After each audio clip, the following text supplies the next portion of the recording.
ديالنا للفرن حتى يتحمر الوجه ديالو ونرجعوا معكم. اعزائي الوصفه ديالنا ها هي دي، بعد ما تحمرات واحد الرائحه رائعه رائعه، نتمنى تجربوها. هنا غادي نوريكم كيف غادي تجي.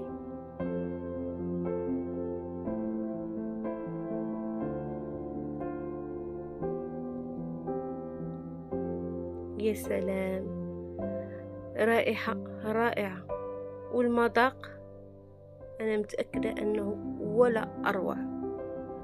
وهاد الوصفة إلا جربتوها ما غاديش تبقى تخطاكم، وما تحتاجوش تشريوها من برا أو تاكلوها في مطاعم، في البيت كتجي أفضل.